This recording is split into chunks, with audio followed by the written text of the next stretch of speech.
Good evening, ladies and gentlemen, and I may be putting this out a little bit later than I thought I would be, but hear me out, guys, because this is the extra of Chris Chan part 66.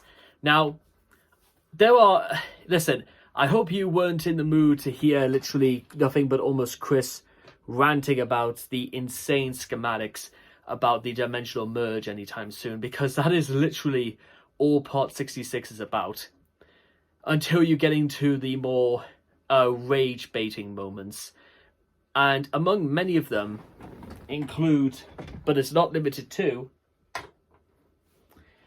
Chris blowing away money, like nearly $50 on a video games, and ranting about his own mother doing housework, whereas Chris literally only ever lifts a finger if he has no other option but to do it. That shouldn't really be the point of chores, ladies and gentlemen. Chores should be something that you do because it's necessary, not because you literally have no other option apart from death, if you know what I mean. So, Chris berating his mother, wasting their money, demanding, again, people just give him money and stuff like that when everybody knows what's going to happen. Him ranting about the dimensional merge. And then we cut into the much bigger sins, ladies and gentlemen, and that is, for whatever reason, Chris is dragging Megan Schroeder's name into this, even though Megan Schroeder not only made it clear that she only feels bad for Chris, but now this is like really getting into some really messed up stuff, especially since Megan Schroeder told somebody to tell Chris that she owned like a lot of guns, and that she specifically wanted to let Chris know this, so that whatever happens, it's a very clear message. You know what? Take your dimensional merge.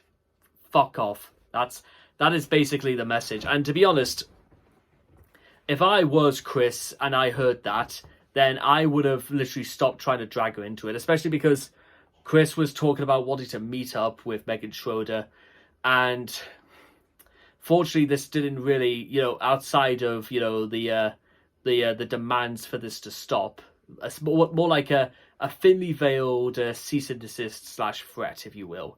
Then, of course, this is also really I think the first proper mention of Jacob Sockness. Oh God, Jacob Sockness. Now, Jacob Sockness is creepy, yes, but he's for the most part pretty harmless because, well, his whole gimmick is that he's fallen in love with Chris about the dimensional merge.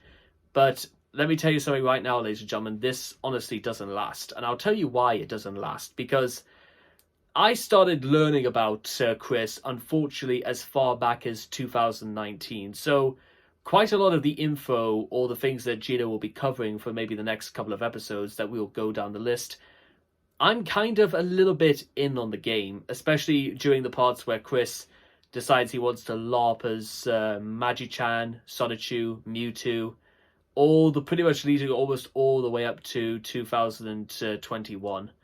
So, yeah, if you're honestly, it may sound like I'm trying to clutch at things, but you have to bear in mind, ladies and gentlemen, while all of this ranting and literally it doesn't amount to anything because Chris is still going online and begging for money. And at this point, it doesn't even...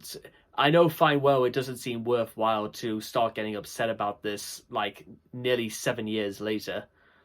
But what was the point in trying to get upset about it even back then? Because we know fine well Chris might have been losing his mind, but that was because Chris had his chance. And he, by and large, probably still does, but he has blown it catatonically. So I don't know what Chris wants or what he expects anybody to say, because look at the current situation. So go on, Chris. You fine captain, sir. Yes, let's all applaud the captain who just hit the iceberg on the Titanic, because it may be a small dent, but the water's coming in, and Chris's buoyancy will not keep him afloat for much longer. Especially because even now he started posting on Blue Sky again. Good Lord help us. Thank you.